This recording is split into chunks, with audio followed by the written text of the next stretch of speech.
अब आप आ गए हो क्लास 9 से क्लास 10th में और क्लास 10th में आपका स्वागत है। आप सभी के ब्रेन में एक क्वेश्चन तो चल ही रहा होगा कि किसी तरीके से हमने पास तो कर लिया है 9th, लेकिन अब क्लास 10th का क्या। क्लास 10th में हमको अच्छे स्कोर लाना है। कैसे लाएंगे, किस तरीके से सब्जेक्ट करेंगे। जब मैथ्स जैसे बल्कि सब्जेक्ट देखते हैं तो टेंशन हो जाता है कि भाई आप किसको कैसे टैकल करेंगे। किसी तरीके से 9th में तो हमने कर लिया, लेकिन अब 10th का क्या, 10th में कैसे करेंगे। So don't worry. Hello explorers, how are you. I hope आप अच्छे होंगे।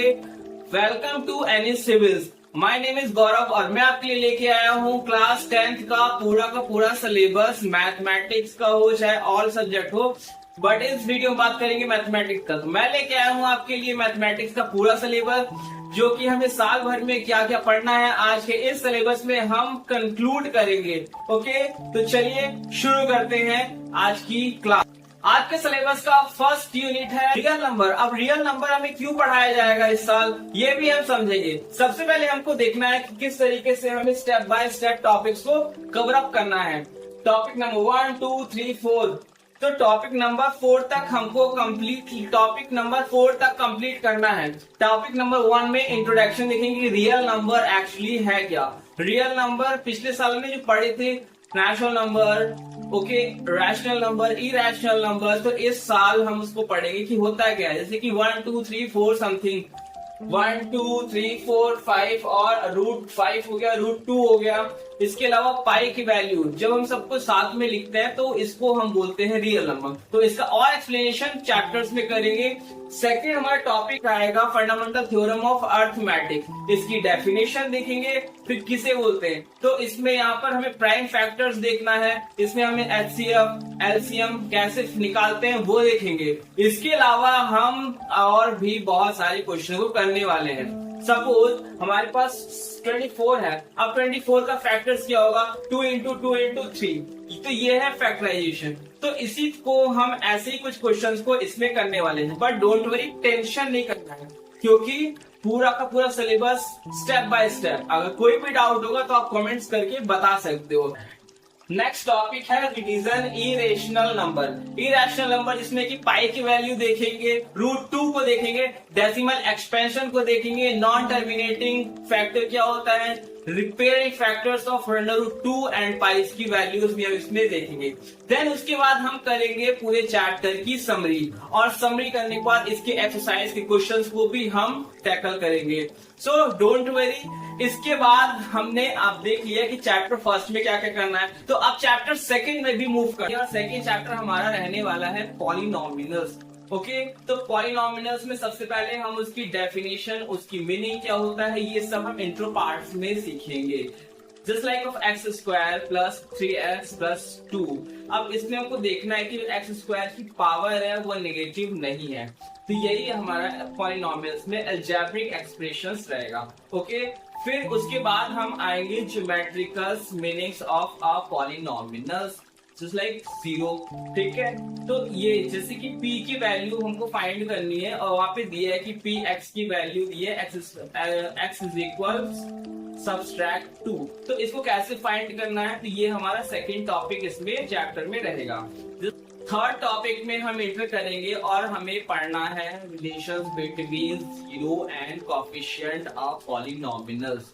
ओके, इसमें हमको पूरा स्टेप बाय स्टेप पढ़ना है। हमको रिलेशंस पढ़ने हैं। फर्स्टली हमें इसमें रिलेशन पढ़ना है जीरो का, उसके बाद हमको कोएफिशिएंट का मतलब भी समझेंगे क्या होता है, इसमें प्राइम फैक्टर भी, ये सब कुछ हमको इसमें समझना है। देन उसके बाद हम आएंगे इसके समराइजिंग पॉइंट्स पर। अभी जब ये चैप्टर हम शुरू करेंगे तो इसमें हम और भी चीजों को वेरिएबल्स इसमें और देखेंगे कि एक्चुअली और भी क्या चीजें इंक्लूडेड है। इसके अलावा अभी ये मेन टॉपिक्स हैं जो हमको कवर करने हैं। देन मूव करेंगे हम अपने अगले चैप्टर थर्ड, जिसका नाम है pair of liner equation in 2 variables. इसके इंट्रो पार्ट में हम देखेंगे कि वेरिएबल्स क्या होते हैं, वेरिएबल्स को लिखते कैसे हैं, इक्वेशंस को कैसे लिखते हैं, लाइनर इक्वेशंस को मेंशन कैसे करते हैं, ये हम इसमें इंट्रो पार्ट्स में इसको समझेंगे। फिर हमारा नेक्स्ट टॉपिक जो रहेगा वो रहेगा ग्राफिकल मेथड ऑफ सॉल्यूशन। तो ग्राफ के थ्रू हम किस तरीके से सॉल्यूशन को करेंगे, ये हम नेक्स्ट टॉपिक में क्लियरली सीखेंगे। ओके, इसके बाद थर्ड टॉपिक आएगा algebraic method of a solving a pair line of equations, जिसमें कि हम 3 टॉपिक्स करेंगे, जिसमें कि सब्स्टिट्यूशनल्स, एलिमिनेशन, इन टॉपिक्स को हम इसमें करेंगे। तो टोटल हमने जब समराइज करेंगे तो टोटल हमको क्या समझ में आया कि 3 चीजें सीखनी है। पहली चीज हमें ग्राफिकल मेथड सीखना है, फिर इसके बाद हमें सीखना है सब्स्टिट्यूशनल मेथड और एलिमिनेशन मेथड। तो चैप्टर 3 में ये 3 पॉइंट्स बहुत ही इंपॉर्टेंट है। उसके बाद इसके एक्सरसाइज के क्वेश्चंस को करेंगे।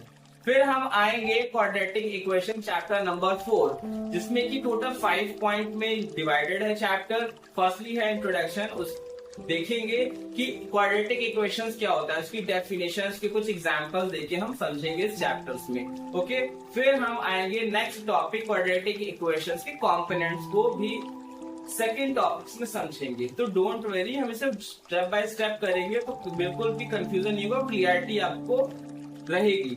इसके बाद आपको थर्ड टॉपिक में जाएंगे, जिसमें क्वाड्रेटिक इक्वेशंस के सॉल्यूशंस करेंगे फैक्टराइजेशन मेथड के थ्रू। ओके, ये हमारा थर्ड टॉपिक है। देन हम अपने फोर्थ टॉपिक की ओर जाएंगे, नेचर्स ऑफ रूट। डिस्क्रिमिनेंट की हेल्प से हम जानेंगे कि रूट्स ऑफ नेचर क्या है। Just like d is equal to B square minus 4ac। ये एग्जाम्पल्स, इसको हम प्रॉपरली समझेंगे। फिर हम आएंगे समराइजिंग पार्ट में और उसको क्लियर करेंगे। इसके बाद आएंगे हम अपने next topic arithmetic progression chapter number 5 में। इस चैप्टर में हम देखेंगे सबसे पहले इंट्रोडक्शन, अरिथमेटिक प्रोग्रेशंस क्या होते हैं। उसके बाद हम इसकी डेफिनेशन के बाद हम इसके टॉपिक में जब विजिट करेंगे अरिथमेटिक प्रोग्रेशन, तो हम देखेंगे कि अरिथमेटिक प्रोग्रेशंस वो सीक्वेंस होता है जिसमें कि कंटिन्यूअसली एक सीक्वेंस हमको देखने को मिलेगा। जैसे लाइक 2 के टेबल में हमको देखने को मिलता है 2, फिर 4, फिर 6। तो हमको क्या देखने को मिल रहा है, एक सीक्वेंस देखने को मिल रहा है जिसमें 2 हर बार हम ऐड कर रहे हैं। ओके, इसके बाद हम आएंगे पॉइंट नंबर 3 में, nth terms of an AP. Okay, देखेंगे कि किसी भी पोजीशन के टर्म्स डायरेक्ट फॉर्मूला से हम कैसे निकालते हैं, वो हम इसमें कवर करेंगे। ओके, नेक्स्ट हम आएंगे 4th नंबर के पॉइंट में, sum of first n terms of an AP. Okay, इसके एंड टर्म को हम टोटल सम कैसे करते हैं, ये हम इसमें सीखेंगे। तो टोटल 4 ये पॉइंट्स हो गए। लास्ट का अपना समराइजिंग चैप्टर, जिसमें थोड़ा रिवीजन कर लेंगे कि हमने पढ़ा क्या है। इसके बाद हम करेंगे इसके एक्सरसाइज, जो भी क्वेश्चंस हैं। जब भी और अगर कोई डाउट लगे तो आप कमेंट में बताएं, मैं उसका आंसर्स आपको जरूर दूंगा। फिर हम आएंगे अपने नेक्स्ट चैप्टर नंबर 6 ट्रायंगल में, जिसमें कि हम ट्रायंगल्स के बेसिक प्रॉपर्टीज को समझेंगे क्या होते हैं। ये हम इंट्रोडक्शन पार्ट में ही करेंगे। इसके बाद हमारा नेक्स्ट जो टॉपिक आएगा वो रहेगा सिमिलर फिगर्स को हम इसमें कंक्लूड करेंगे। फिर हम आएंगे टॉपिक नंबर 6 में, जिसमें हम देखेंगे कि कोरस्पॉन्डिंग एंगल्स कौन कौन से होते हैं, उसको हम समझेंगे। ओके, मूव करेंगे नेक्स्ट टॉपिक की ओर, जो कि रहने वाला है criteria for similarities of triangle. इसमें हम देखेंगे सिमिलरिटीज कैसे कवर करनी है। इसके हम 3 पॉइंट्स बहुत ही इंपॉर्टेंट है जो पढ़ेंगे जब चैप्टर शुरू करूंगा, तो उसमें मैं कराऊंगा आपको। ओके, फिर इसके बाद फाइनल टॉपिक वही हमारा समराइजिंग आ जाएगा, जिसमें हम देखेंगे कि हमने पूरे 4 टॉपिक्स में क्या क्या किया है।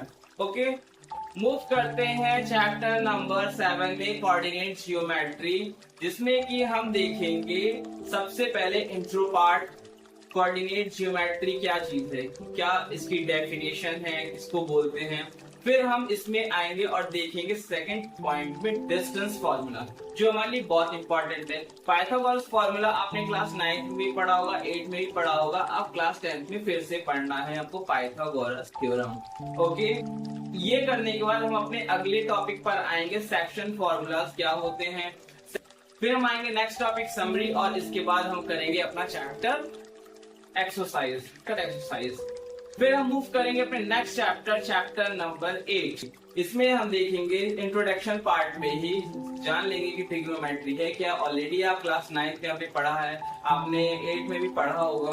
तो क्लास 10th में भी अब ये आ गए हैं, तो इससे डरने की जरूरत नहीं है। लेकिन कॉस थीटा साइन थीटा सबसे ज्यादा इंपॉर्टेंट चैप्टर्स हैं जो कि याद भी नहीं रहते और डायरेक्ट इससे क्वेश्चन उठा के एग्जाम में पूछे जाते हैं। तो ट्रिग्नोमेट्री में करना है। सबसे पहले हम इंट्रोडक्शन पार्ट करेंगे जिसमें हम साइड्स और एंगल को देखेंगे, उसके रिलेशनशिप को देखेंगे, क्या होता है, कैसे करते हैं। उसके बाद हम मूव करेंगे नेक्स्ट टॉपिक ट्रिग्नोमेट्री रेशियोज पर। ओके, इसके कुछ इस टॉपिक को क्लियर करेंगे, समझेंगे अच्छे तरीके से। उसके बाद हम देखेंगे सबसे इंपॉर्टेंट 6 ट्रिग्नोमेट्री टॉपिक इसी सेकंड पॉइंट के अंदर। फिर हम आएंगे अपने नेक्स्ट टॉपिक नंबर 3 में, जो कि है हमारा trigonometric ratio of some specific angle, जिसमें कि हम 0 degree, 30 degree, 45 degree, 60 degree, 90 degree को हम साइन थीटा कॉस थीटा में किस तरीके से करेंगे, ये हम इसी में सीखने वाले हैं। फिर हम आएंगे ट्रिग्नोमेट्री आइडेंटिटीज पर, जो कि बहुत ही इंपॉर्टेंट है पूरे चैप्टर में। किस तरीके से पढ़ना है, कैसे सॉल्व करना है, वो हम इसमें करेंगे। जस्ट लाइक कि sine square theta plus cos square theta is equal to 1, तो इसकी वैल्यू 1। तो जब वैल्यू चेंज होंगी तो वहां पर क्या हम लिखेंगे, ये हम डायरेक्टली इस चैप्टर में करेंगे। ओके, फिर इसके बाद आएगा हमारा समराइजिंग पार्ट, समरी लास्ट का, और इसके बाद एक्सरसाइज के क्वेश्चंस करेंगे और ये चैप्टर फिनिश हो जाएगा। फिर हम मूव करेंगे चैप्टर नंबर 9 में, और ये बहुत ही सरप्राइजिंग टॉपिक है क्योंकि ये सबसे छोटा चैप्टर है, जिसमें सिर्फ 2 चीजें हमें पढ़नी है, पहले हाइट और दूसरा डिस्टेंस। बट इसमें ट्रिग्नोमेट्री के रूल्स को फॉलो करके हमें हाइट एंड डिस्टेंस निकालना है, यही हमको इस पूरे चैप्टर में करना है। 2 ही टॉपिक है, हाइट एंड डिस्टेंस, लेकिन ये बहुत ही इंपॉर्टेंट है क्योंकि इससे न्यूमेरिकल्स भी बन सकते हैं। हाइट एंड डिस्टेंस के अंदर हमको 2 टॉपिक्स और पढ़ना है, जिसमें एंगल्स ऑफ एलिवेशन, नेक्स्ट है एंगल्स ऑफ डिप्रेशन। ये 2 टॉपिक्स हाइट एंड डिस्टेंस के अंदर हमको पढ़ने हैं। फिर हम मूव करेंगे अपने 10th चैप्टर की तरफ, सर्किल। इस चैप्टर को पहले भी आपने क्लास 9 में पढ़ा है। इस इंट्रो में हम इसके बेसिक कॉन्सेप्ट को रिवाइज करेंगे, जो कि आप ऑलरेडी 9th में पढ़ के आ रहे हैं, तो आपको ज्यादा प्रॉब्लम नहीं होगी। इसमें हमको सीखना है कि टेंजेंट्स क्या होते हैं, सीखना है टेंजेंट्स ऑफ सर्कल्स क्या होते हैं, नंबर्स ऑफ टेंजेंट्स किसे कहते हैं, पॉइंट ऑन सर्कल्स क्या होते हैं, ये सब कुछ हम इस चैप्टर में करेंगे। ये सारे के सारे पॉइंट्स हम इसी में कवर करेंगे जब ये चैप्टर कंटिन्यू शुरू करेंगे। उसके बाद आएगी समरी, और समरी करने के बाद हम आएंगे इसके एक्सरसाइज टॉपिक्स पर, जो कि हम बहुत ही इजी वे में करेंगे, क्योंकि ये बहुत ही इजी चैप्टर है। बस फॉर्मूले थोड़े से याद होने चाहिए, तो फॉर्मूले को याद करने के लिए मैं आपको ट्रिक्स बताऊंगा कि किस तरीके से आपको फॉर्मूले याद रह सकते हैं। मूव करेंगे next topic, chapter number 11, area relate to circle. ये भी 10 से रिलेट रहेगा, तो ज्यादा कुछ इसमें प्रॉब्लम वाली बात नहीं है। बस इसमें 2 चीज हमको जो कि पढ़नी है, वो बस सेक्टर्स और सेगमेंट्स। इसमें हमको बस यही पढ़ना है, circles of sectors, circles of segments, area of circles, area of segments. ये चैप्टर हमें पढ़ना है। देन इसकी समरी करेंगे, फिनिश द चैप्टर। ये 9 चैप्टर 11 चैप्टर बहुत ही शॉर्ट चैप्टर है, तो ये बहुत ही जल्दी हो जाएगा, जबकि बाकी सारे चैप्टर थोड़े से लेंथी हैं। फिर हम मूव करते हैं next chapter, chapter number 12, surface area और वॉल्यूम। इस चैप्टर में हम कवर करेंगे इंट्रो। इस चैप्टर में हम कवर करेंगे 3D शेप्स के वॉल्यूम को किस तरीके से मेजर करते हैं। ओके, उसके बाद हमको देखना है surface area of combinations of solids. ये हम देखेंगे चैप्टर नंबर 12 में, जब हम आएंगे इसके पूरे टॉपिक्स को।